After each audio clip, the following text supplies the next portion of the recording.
And because I do run, and your boyfriend does run and operate a media company, it would be advantageous. If, wait a minute, so you guys date? Yeah. Oh. So y'all can be business partners. Yeah, yes, he's... y'all. I've said it over and over and I need over. some time. I just need some time to right now, I'm marketing coordinator at a construction company. She does marketing for somebody else. Okay. You believe that? This house ain't cheap. I need a steady income.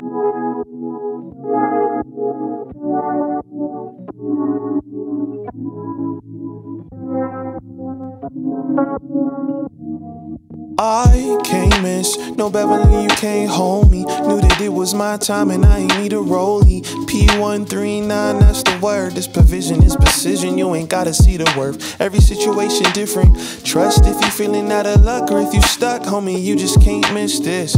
It's so easy, you be thinking it's absurd. Gotta see the glory in the hurt. I remember back in apartments. Welcome to Consequences of Our Culture podcast. Today we have a special episode. We're going to speak on black businesses, and we have two special guests with us today. Before that though, I'm Randall. I'm Stephanie. I'm Amber. And we have yet again a very distinguished speaking gentleman. Mr. Monte is here again. Are we going to clap? Let's clap. And we also have a legend in the game.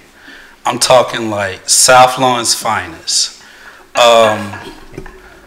Graduate of Trenton State 2012 and owner and proprietor means the same thing, of Metro Christian Academy. Did I pronounce that right? That's right. We have Latoya Pierce here. And black businesses. So a lot of us, before, the end of segregation, there were a lot of black-owned businesses. And I feel like after segregation, we started giving a lot of our money, to the other side. I'm not going to say those people, but the other side. And it's important to support each other, to lift each other up, because as a group of oppressed people, you don't want to, be infatuated with the other side. But what inspired you, Monte, to start your own business? What really honestly inspired me was that I did not recognize the type of business that I started, which was my own media company. I did not recognize media companies. I did not recognize black-owned media companies. There were no black-owned media companies. I didn't see them anywhere. And a school project just turned into it. And I just started recording more things. And school project? Yeah, a school project in which I recorded a video for a school project, and I really got into it. And then I got a business partner, and she was also really into it. And then we started recording weddings, and we started being videographers for weddings. And then we grew that into making promotional businesses for social organizations, social justice organizations. And then that grew further when people started hearing our name and hearing about us and watching our videos, to them reaching out. So now we operate our business not by us going and getting clients, but clients reaching out to us, because to create a video is usually extremely expensive for your company. It's extremely expensive. And we just offer it at a very discounted price. Okay. So you go behind them, you undercut them. Yep. Say, hey, they could do this for 25, but I could do it for 15. Yeah, because we don't do it for money. We do it because we care. So we focus on social issues in our videos, and we do it because we care what these organizations are doing and what they stand for. Okay, that's very admirable. You, Latoya, what inspired you, to open Metro? Well, I've always had a passion for children. So when I got out of high school, graduated high school, I knew I wanted to go to school for early care and education. There was this big corporation that I just had to work for. Oh, I just had to work for them. Once I got into that corporation and I saw how things was being ran, to me it was not all about the children. It was more so about how do we control the teachers. And the teachers got the short end of the stick, and in some cases, the children got the short end of the stick. It was government funded, and therefore, anything government funded is just a lot of paperwork. And so it's not about people. It's not about really making an impact on the community. It's more so about how we're going to generate these funds to fatten our pockets. And so I got the short end of the stick there, some other co-workers. And so I would say between that experience and experiencing a divorce, pain produces purpose, whether we know that or not. Who you telling? And so I found love again, and he took me to church. And once we got there, there was all these classrooms that was not being utilized. And so, of course, the teacher in me, my brain started rolling. I was like, you know what? I can do something here. Well, I had a home daycare before that. And I said, I can really do something here. So I talked with the pastor, and he said, yeah, you can open up a daycare here. So in my mind, I'm thinking small, it's just a daycare. And I opened up. It took me, in the midst of the pandemic, it took me probably almost a year to open up. And so once I opened and the ball started rolling, I started utilizing my resources, meet new people. I got a state-funded pre-K program. Some of the same people that somewhat laughed at me when I left that corporation have reached out for jobs. I now have some of the teachers. That's a good feeling. Yeah, it is a good feeling. It's a good feeling. It's a good feeling when you don't mistreat people because they laugh. They just didn't understand at that time. And so I now have some of the teachers that work for that corporation working for me. And so it's a good feeling because being in that position, it taught me how to treat my employees. I know exactly how I wanted my children treated coming into the door. I know how I want them welcomed in the morning. I know what I want the day-to-day flow and operation to feel like. And so when you ask me why did I open that business, so it turned into a preschool. So I don't have infants and toddlers. We have ages 3 through 5, and then we have aftercare students in the evening time and in the summer. But I opened that preschool, and I got that state-funded pre-K program. I don't make a dime off of that pre-K program. It's to give back to the community. So I want to make an impact. That's the reason why I opened the business, to make an impact. Okay. Big or small, it's just the impact. Okay. And Stephanie, at one point you owned the business. What inspired you? Did I sound like? No, I'm laughing because I don't do that anymore. I don't have a business, and it really just kind of started because everybody around me, a lot of times they're when I'm talking about my dreams and goals, things I want to do in life, they're always saying, you should start your own marketing firm. You should. And I kept hearing that over and over, and funny enough, it was a match on Tinder that didn't end up being anything, that was romantic. We just really connected, and I remember we stayed up all night talking, and he told me, and he said the same thing. He's like, you know what? I feel like God brought us together so I could tell you need to start your own marketing firm. And I was like, why do I keep hearing that? What is that? And I was like, yeah, okay, everybody says that, maybe. I was like, you know what? You might be right. I'll think about it. And I want to say maybe 2 days later, I'm in a coffee shop, and somebody buys me a coffee. We get to talking, find out he owns a barbershop downtown Montgomery, and he's been looking, he asked me what I do. I'm like, I work in marketing, and whatever. He's like, well, I really need some help. He's like, I don't know what I'm doing. and he offered to pay. He was like, you know, just let me know your rates. I'll pay. I'm like, I don't have any rates. My friend later on told me, he's like, you don't say you don't have rates. You never say that. He's like, you just pay this, and I'll, you know, he's like, we'll figure it out later. He's getting ready to take advantage of this. Right, you know, and, but he's a good guy. We're still friends now, but I feel like it grew faster than what I was able to handle, and it just got to be so overwhelming doing it by myself. And, you know, people were telling me, oh, go up to ASU and find, you know, a college student. They need, you know, that could be like their internship. They can go and get the content, because the business, by the way, was, you know, was started off really just like social media management, from everything from content creating to managing your pages. Like, I take it on full time, and the client has to do nothing. I create everything, post for them, and then present them with some analytics, you know, that kind of thing. But they are completely hands off. And there's a market for it, especially with the small businesses here in Montgomery.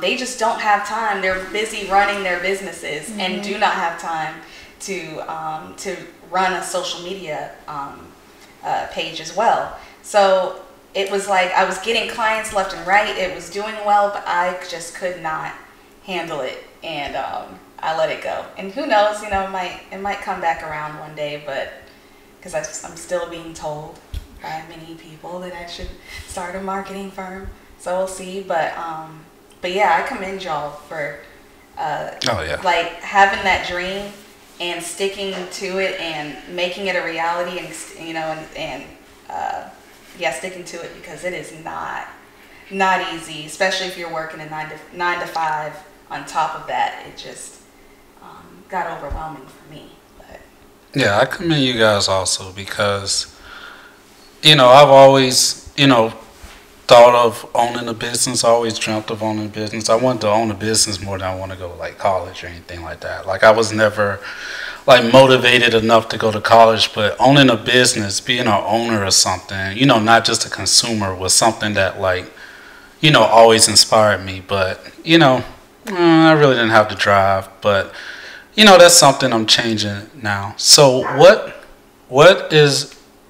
are the biggest challenges of running your business? We'll start with you first, Latoya. I would have to say some of my biggest challenges would be managing employees. Right. That's what I would say. When you can have a vision, but you have to put the right people around you to project that vision. If not, your dream is gone. Right. And I can piggyback off of Stephanie, and I want to say, no matter how many times you stop, you can always pick back up where you left off at. The challenges are gonna be there. You know, I'm the person that started out opening up. When I opened up, 6 o'clock in the morning, I probably wouldn't leave till 8 o'clock in the morning. And so I tell people, you don't have to be the smartest in the room. You don't have to be the best dressed in the room. You just got to be willing to outwork everybody in the room. And so because I stayed in there, even with all the challenges that I faced, employees that, oh, I love children this day, and then the next day, I can't do this job, and they will walk off. I went into the classrooms. I was willing to put in the work because I meant that I was going to fulfill the dream this second time around. Metro means the birth of something new, and it has truly been the birth of something new. And this time around, I'm determined not to quit. And so even with the challenges of employees, and I don't know if you guys noticed, but when it comes to childcare, when it comes down to any job, we're just short-staffed.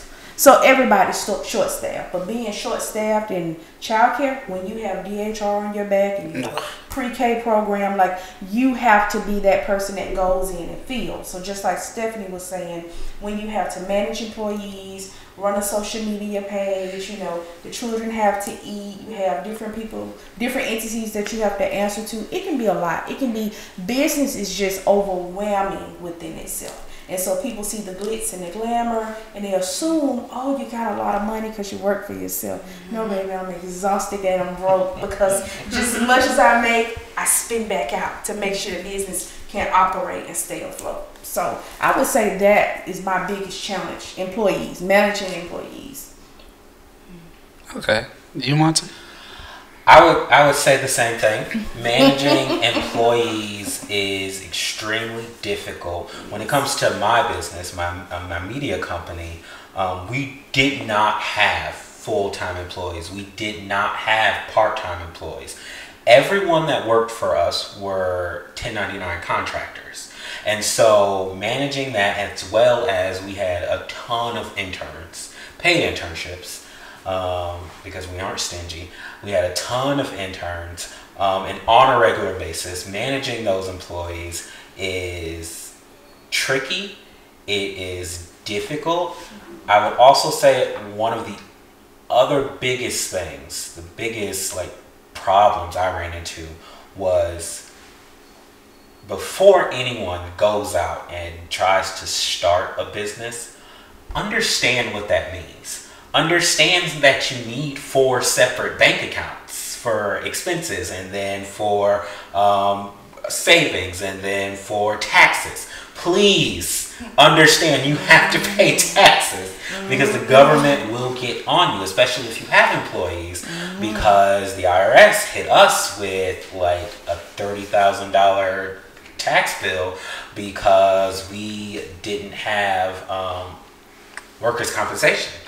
We didn't have that. We didn't know we needed that. 30 grand? But we didn't know we needed that because I didn't check a single box that says these are not actual employees. These are contractors. One box, $30,000. So no taxes, know the details around what it means to have a business. Get yourself a good accountant. Get a good accountant. I tried to do it all by myself at first, but then I learned. Because you're limited on money and resources. Exactly. So you do what you can to get by. Exactly. It's like start and then go back and make it perfect later. Exactly. But with the IRS, you can't go back and make it perfect. No, you cannot.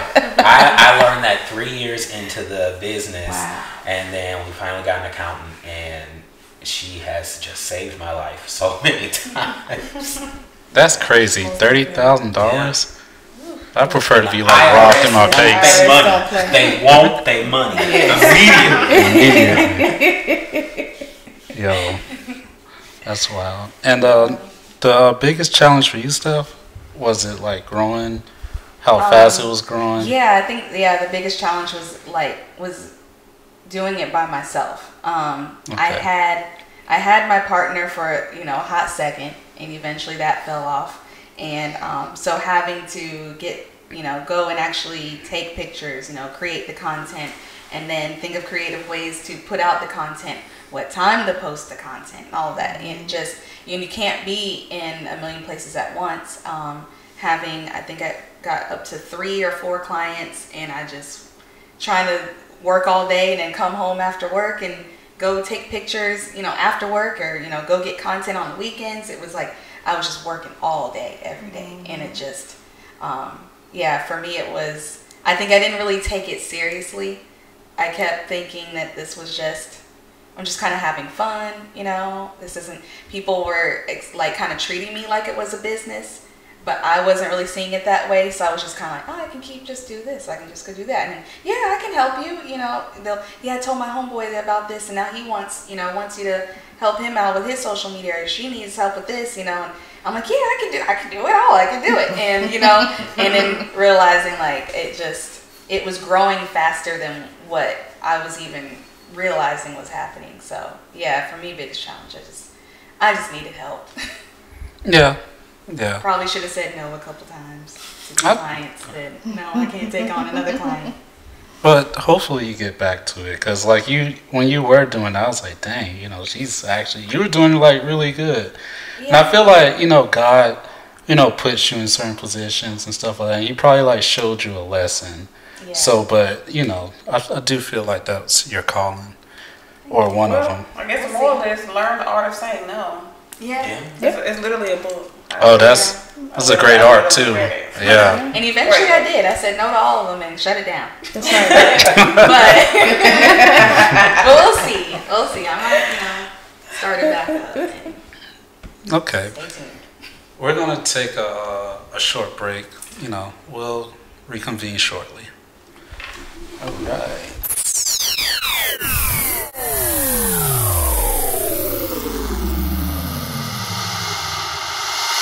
All right, welcome back.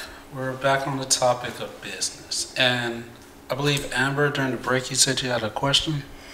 Okay, so I really wanted to more so lean into Latoya's business about, you know, working with children. And I mean, I know all jobs do have their difficult things, but working with children is different because you have so many different people, like you said, on your back. And it's not just the legality behind it, it's the parents behind it too. Mm-hmm. And as a person that used to work with children, the children were never an issue.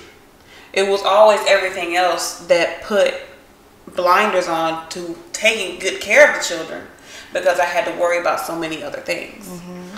And I just can't even fathom how difficult that would be to handle, especially just, you got to keep the positive camaraderie with all of your employees, otherwise it falls back on the children, mm-hmm. which go home to their parents saying this, that, and the third, mm-hmm. and then every phone call is you that has to answer it. That's right. And there's going to be a lot of them coming in. That's right. Because everybody love if it's something that people love, it's their children.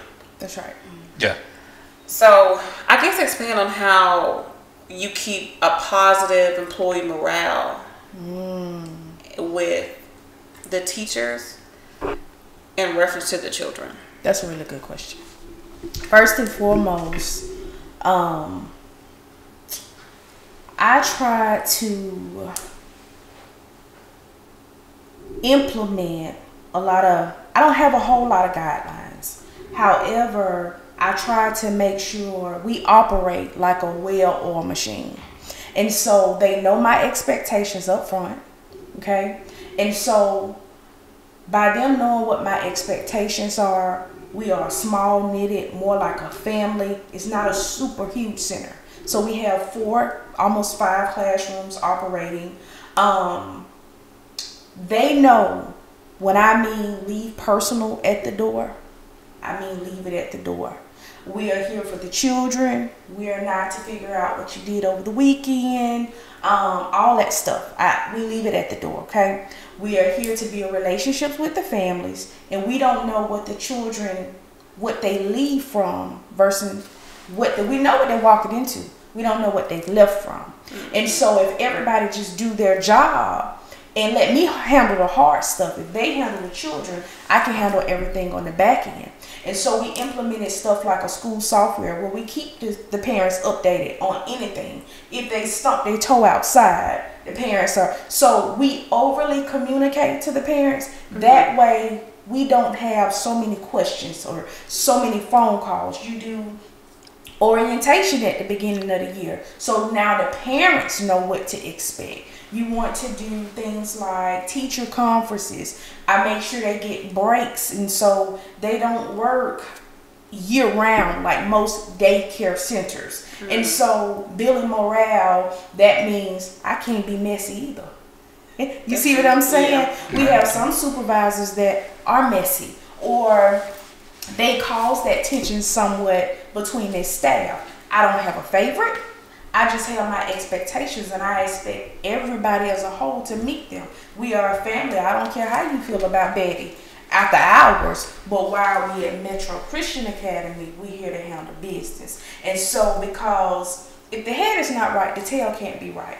I try to be a good example of what they should be doing. And another thing, when I hire a teacher, I don't just turn them loose in a classroom. I work with that teacher at least 2 to 3 weeks to help them get acclimated to the classroom, acclimated to their students, acclimated to the parents, and I have them to open up with me. I have them to close with me. That way they know the day-to-day operations and what to expect.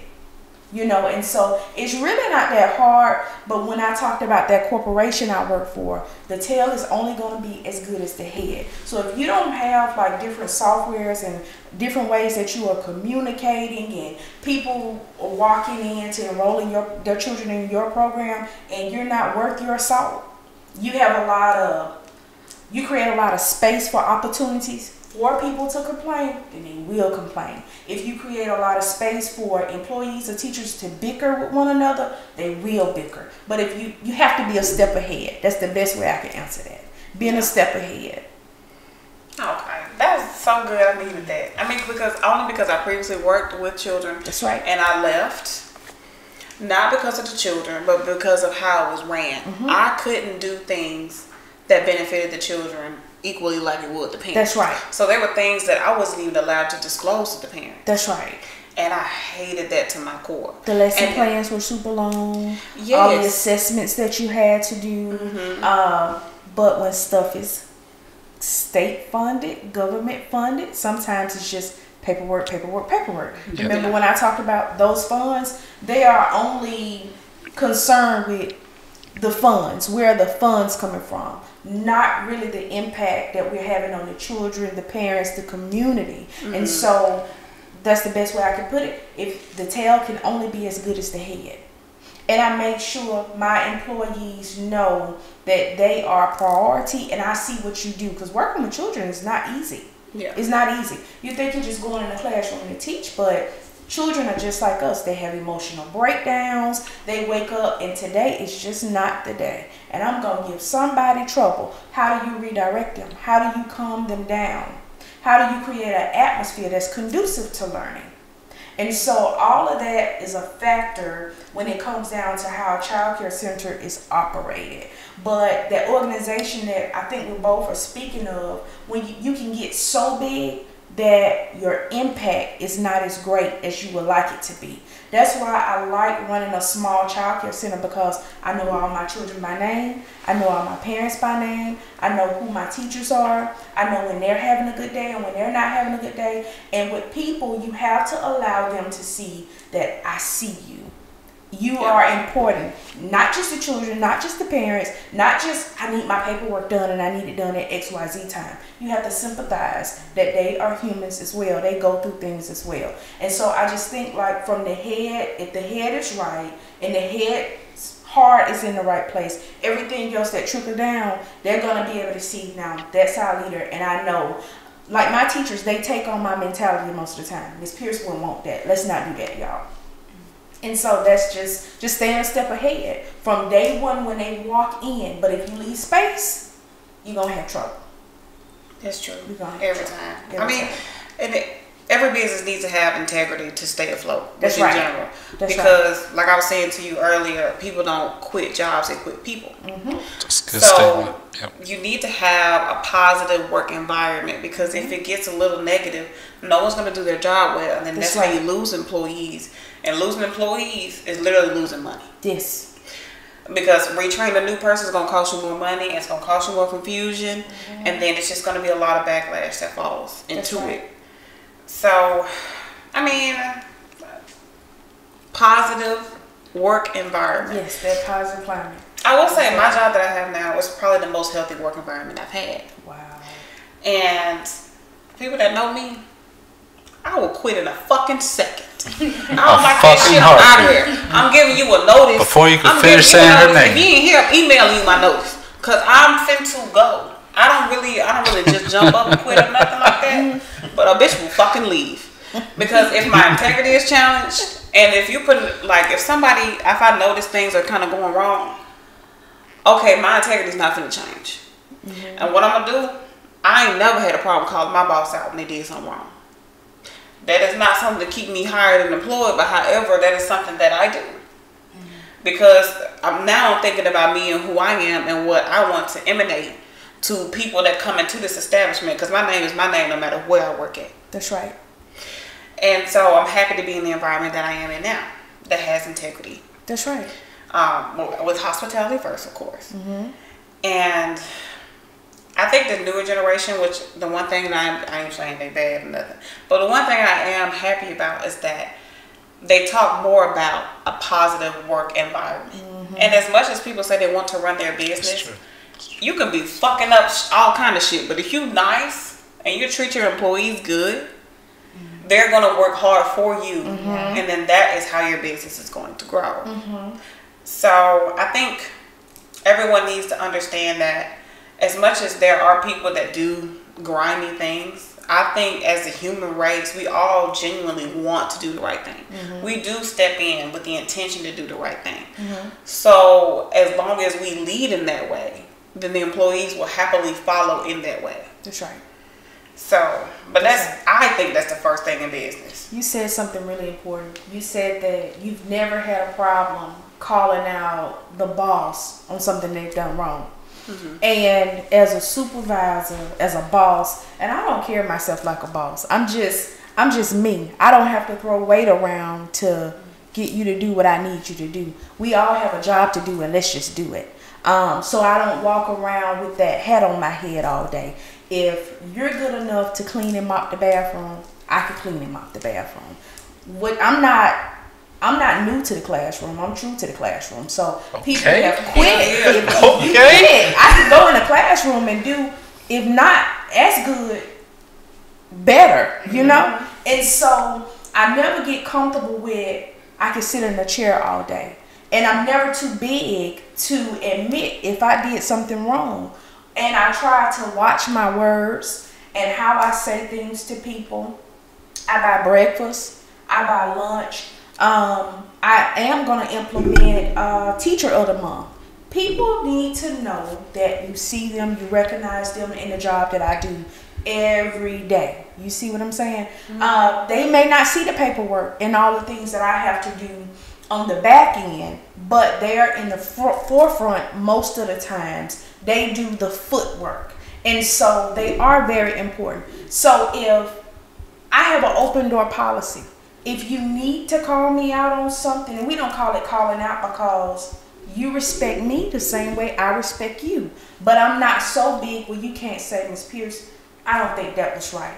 I'm open to it, you know? I'm open to it. And then we can rectify the problem and we're going to keep moving. Remember, I call us, we are family. We like that small little intimate family. And so families, they disagree sometimes. Things don't always go right. But then you rectify the problem and you get back on track. And then business is business as usual. It doesn't affect the kids. The parents don't know about it. Nobody outside know about it. We've handled it in-house and we keep moving. So, I mean, that is very important. But some bosses you can't talk to. It's a little you and a big I. Yeah. And you can't run a business like that. Not a small black business. You can't run it. Absolutely not. You're going to destroy yourself. Yeah. Yeah, most definitely. So, I have a question for both of y'all. So, how do y'all feel about when, you hear a lot online about how people will say that, they want to support black businesses and all that, but then they're like, oh, they had one bad experience. And I feel like what y'all do is not necessarily like traditional customer service, but in a way, you know what I'm saying? Like you don't necessarily, people aren't buying t-shirts from you and you have to fulfill that order and you didn't fulfill the order or whatever.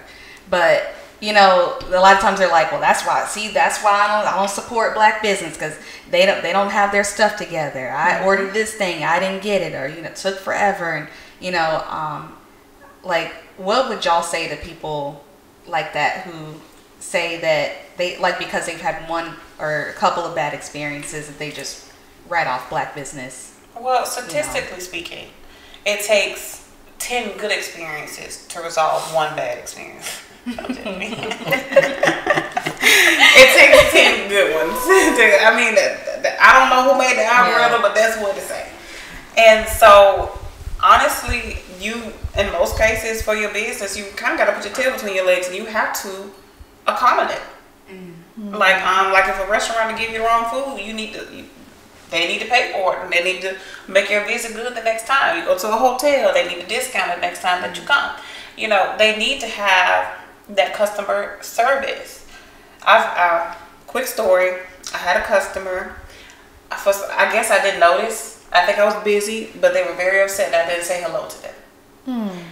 And she was hot. She really was going off on me because I didn't say hey to her. And she's like, this is how y'all treat these people? I just want you to know I was testing you and I just cannot believe that this is happening. I didn't say hey. That's literally what it was. And so, I I immediately, apologize. I'm so sorry. Sometimes I get busy. I do make these mistakes. I definitely didn't mean to do that to you. And I definitely appreciate you being a customer here. And then I even looked up her information. I wrote her a card, a thank you letter for being, one of our customers. And that, that I gave her my extension so that when she can call me, if she ever wanted to talk about it, we can find a way to remedy it. But there always needs to be, if you make a small mistake, you literally need to go over and beyond. And that they will remember. They'll be like, you know what, maybe she is human. So we literally have to take a step back and know that whatever their problem is probably got nothing to do with me. Yeah. And they probably just acting out on something else. But for your business, and I'm hoping for the person that you claim you want to be and, emanate for your business is a positive person. So you will want to remedy whatever situation that is. Because somebody's going to be upset. Things are going to go wrong. You're going to make mistakes. So,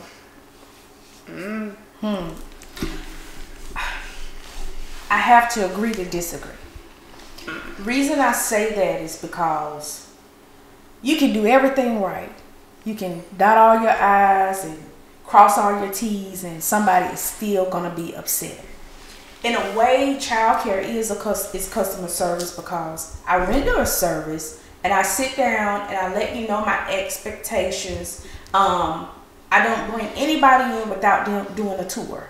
That way, you know the whole environment that your child is going to be in. You can meet me, and because some people just won't like you just based off how you look. So we need to meet each other. Yeah. Does that make sense? Right. You need to know if this is going to be an environment you want to be in.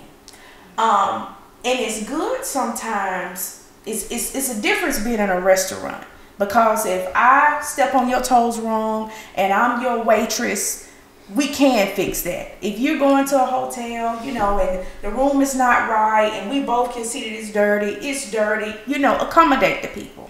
But sometimes parents will walk into a child care center and they have the mindset of, I'm going to come in here and I'm going to run it how I want to run it.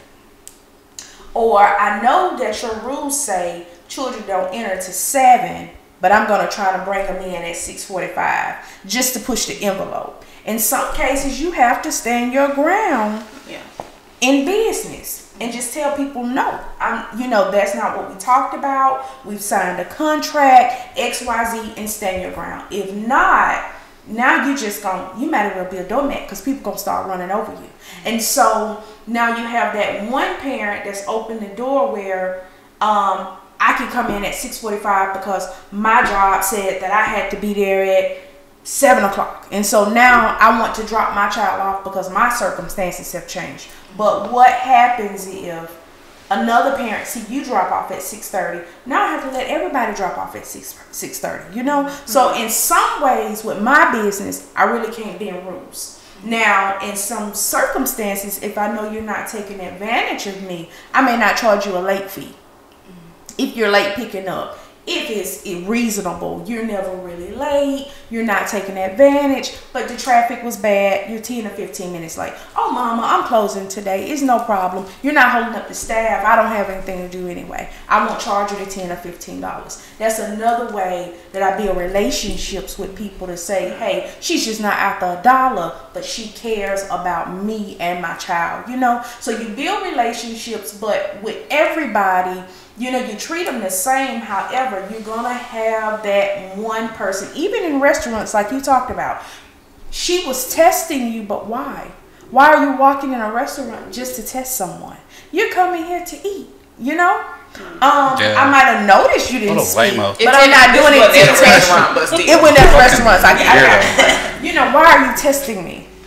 Who are you to come in and test me? If you notice I didn't speak, I just didn't speak. But why did you come in your whole... We never know what people's real intentions are, Sometimes in business. It's like, I want to complain. I want to have a complaint. So to answer your question, I would say my advice to people that are running a business, ignore negative complaints sometimes. Especially when you've done all you can to accommodate. Sometimes you're just going to run into a problem. And if they put you out on social media and blast you and you know what you stand for, just ignore it, because you're going to make a fool out of yourself trying to respond to everything negative somebody says about you. Yeah, that is kind of true. I ain't rather exhausted. Quick, I was at work. Apparently, Okay, so I work at a bank. I'm just scared to say it, but I work at a bank. And apparently it was one customer that called upper management, like upper management, saying that when he walked in, he said that when I walked in there, all of the women were flat ironing and curling their hair. Ain't no fucking way we doing that shit. Ain't no fucking way we at fucking work. Like, this ain't no fucking beauty shop. Like, that complaint made no sense. And then he was like that, apparently, that they were ignoring me as a customer. Why he called and even said that, stupid. So he called the manager, and I think the part that bothered me even more is that the manager reached out to us to ask about what happened. That's one of the situations where you just need to ignore that shit. Yeah. Just be like, I'm sorry that happened. We shouldn't even found out about it. Right. And so, and when I look at it, okay, I work in a place. All black people is one white man. And he said that only the white man is the one that paid attention to him. And I feel like upper management should have noticed that had something to do with race. And that we shouldn't have even been reached out to. Because now we finna be a little upset about it. Well, validly upset about it. But to agree with you, yes, certain ones you do need to just let go. But if there's a possible remedy, then okay, I'm gonna give you another way to look at my perspective on that. It did sound racist as soon as you said they were flat iron hair. That sounded really, really racist. I was like, okay, it had to be a room full of black women for him to say that. And it sounds overly dramatic. You're not gonna walk into a bank and people flat ironing their hair. That just doesn't make sense. I probably would have addressed the staff as your supervisor just to let you know what to look out for. Does that make sense? Like how to watch your back. When people come in, just make sure you greet them up front so they won't call in with all kind of crazy stuff, because I know you're not flat ironing hair, but what if I'm not here and someone else is your boss? They could have just walked in and fired the whole team, just based off of what one customer had to say. But I mean, how did they address you all in that matter? Like, just make sure you're not flat ironing hair, or hey, what happened? I don't think I would have asked what happened in that case. Just look, this is what was said. Just make sure you guys cover all bases, and when customers come in, greet them. Hey, good morning, welcome to whatever bank it is. Yeah, I'll bleep that out. Regions. Yeah. All right. Well, we're gonna take yet another break, and we'll come back shortly.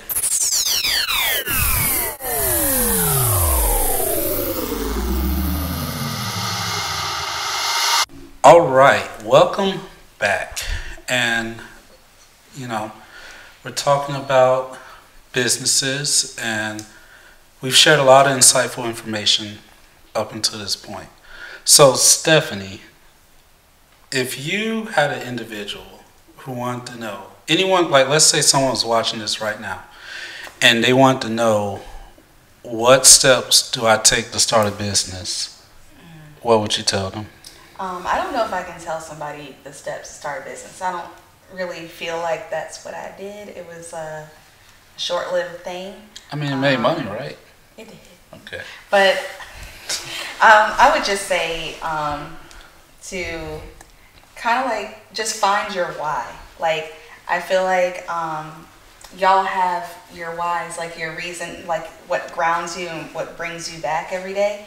And I think that figuring out that your reason to stick through the hard stuff and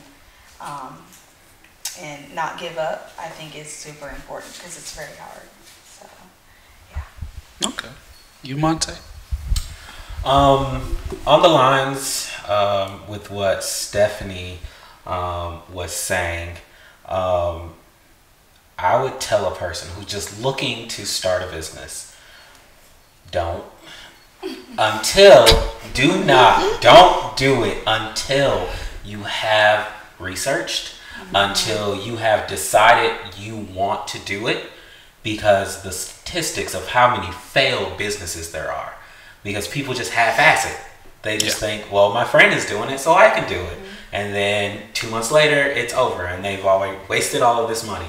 Do not start a business just for the sake of starting a business and saying that you start a business, you own a business. Have a purpose, understand your purpose, and do your research. And as long as you do all of that and don't pump too much of your own money into the business, find funding somewhere for something, do your research, and then make sure you're ready. But just think hard. That's what I would say. Yeah. Think hard about it before you do it. Don't waste your time. Don't waste your money. Yeah, I definitely agree with that. If you know, most successful stuff comes from proper planning. Yes. And like, I've like bullshit a lot of things and like fell on my face. But like when I planned it, I'm honestly surprised at how well I did. So you, Latoya? I would have to say. Hey, you skipped me. Like, what the fuck? I thought you said Steph. Monte, me. Go ahead, Latoya. I just want to call you out. Go ahead and tell us, Amber. What would you say to a person starting a business? I do have a business degree. Yo, why are you taking these things to heart?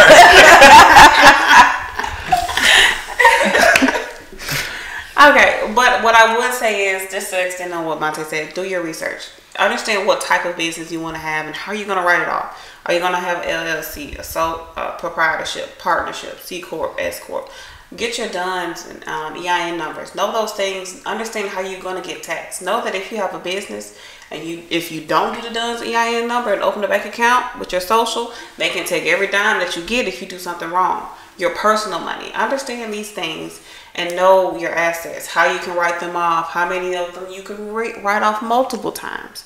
Know the government benefits that you can get, because minorities get extra benefits, black males, gays, all these things get extra benefits. And so just do your research. Know what you want to do. Even do a mock trial and just do an Excel spreadsheet of what these things would cost. Because if you open a business and you start it, you're like, oh, I didn't know I had to buy this. I didn't know how to do this. You know, and then all of a sudden you run out of money and you haven't even gotten anywhere. And so now you're in the hole. So, like Stephanie said, know your why, know why you're doing it, and then do your research so you're not just falling on your face like a lot of people. Now, I'll tell you, I'll be happy to introduce you so that way you can go ahead. I would have to say, surround yourself with business-minded people. Yeah. Find somebody in whatever industry you decide to go in, find somebody that you can go in and as an intern, if you had to, go in and see how they run their day-to-day operations. Ask questions. Don't just jump out there. I call one lady my big sister in childcare. She ran a childcare facility for 30-some odd years, and so I asked her a lot of questions. I almost interviewed her. I asked her so many questions. She was able to give me a lot of materials. So some of the equipment and things like that I needed, I had to start small before I could go big, you know. And I'm still not big. I'm still growing. I feel like I'm still in the infant stages compared to where I want to see the business move to.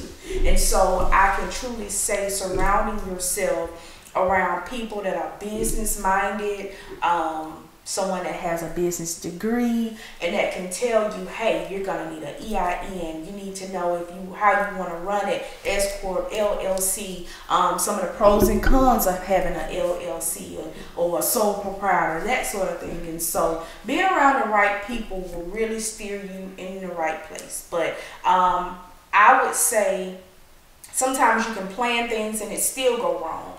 And so my philosophy is a little bit different. I say, do it scared, do it afraid, do it if you're tired. Even if you just have a thought or you feel like you can do it, the best you can do is, you don't know what you can do until you start most of the times. So you start it, you mess it up, you can always start again. That's my philosophy on it. But in my case, I quit a job, resigned from a job, and started the childcare business, and it's been great. Be willing to put the work in. Don't start a business because you think it's gonna make you a whole lot of money. That's not what's gonna happen right up front. You're gonna spend out just as much as you make with marketing, equipment. You'll exhaust probably a lot of your resources. So make sure you have a passion for what you're going into. You can't just jump out in a business that you don't even have a passion for because somebody else is doing it. Because they're doing it and they're making money, I can jump into it and I can make money. Don't let money rule you all the time. Money is truly the root of all evil, and it will steer you in the wrong direction every single time. But if you have the passion for it, you have the will and the drive for it, the money will come. Eventually the money will come. But you gotta stay in there, stay dedicated, and be willing to put the work in, and surround yourself around business-minded people. Most definitely. All good answers. You did. This was very insightful. You know, it was an eye-opener. I hope you guys took something from this. And I hope, if you have dreams of doing something, you don't let fears hold you back, and, you take that step forward and accomplish whatever you plan on doing. That about does it for today. I'm Randall. I'm Stephanie. I'm Amber. You guys say who you are. I'm Latoya. Oh, Monte. And you guys have a great day.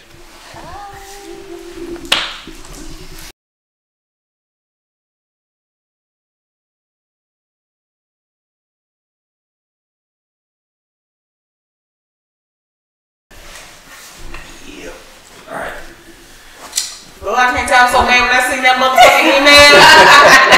Like, I know this bitch asked me about this. Amber, you a mess. Amber, you been ready to pop off, don't you? I really do. Oh, I'm a host. Humble beginnings, what I start with. I'm still humble if you checking out my carton. 2% we wasn't dancing like we Carlton. A product of the system living in our margins. Harvest all the planet. Seeds I've been demanding. Trees taken for granted. Faithless couldn't stand it. Standing on solid rock, now that's a firm foundation. We've been waiting and I'm praying we gon' make it. Face it, this year ain't even go the way we want it. Double jointed, two-faced, but now we on it. Seeing your true colors in this light and it's alarming. But God see the mess and he get clean it up with Charmin. Ooh, the boo-boo, ooh, the view. Watching God's plan like a show from Hulu. Who's who? Gon' see it as soon as the snow moves. We roll through, cause all y'all together like pork stew. I can't miss, no Beverly, you can't hold me. Knew that it was my time and I ain't need a roll. P139, that's the word. This provision is precision, you ain't gotta see the worth. Every situation different. Trust if you feeling out of luck or if you stuck, homie, you just can't miss this. It's so easy, you be thinking it's absurd. Gotta see the glory in the hurt, see the glory in the hurt.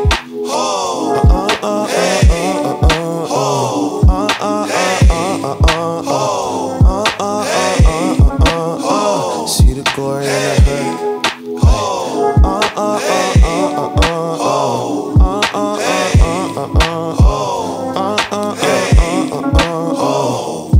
Okay, by the still water, I'm planted so sturdy. I don't need magic to know that he worthy. He coming with the beef with the ones who get jerky. And on the shoe, he in the clutch, Jamal Murray. His plan got a plan, you ain't stressing the thing. You need more than Golden State to put some stress on the king. I don't flex, I just take a step and Elohim do the rest. Please don't think it's sweet, he got his sword, it's for your chest. It's for your soul, you worry about the gold, you can only take it home. Where I'm from it's not here, so I leave it all alone. Get the lyrics out the spirit, then I put them in a poem. Talk to God, I'm on the phone. He said I need to trust. He be the anchor when the waves is too much. I gotta thank him cause his way is so tough, but his faith is so amazing, so my praise it go nuts, and my praise it go nuts. I can't miss, no Beverly, you can't hold me. Knew that it was my time and I ain't need a roll. P139, that's the word. This provision is precision, you ain't gotta see the worth. Every situation different. Trust if you're feeling out of luck or if you stuck, homie, you just can't miss this. It's so easy, you be thinking it's absurd. Gotta see the glory in the hurt, see the glory in the hurt. That was awesome. That was a good time. That was good. It was. Have y'all done topics on divorce, relationships? I think we're supposed to. We will tomorrow. Yeah, we'll do it tomorrow. Y'all do topics on divorce?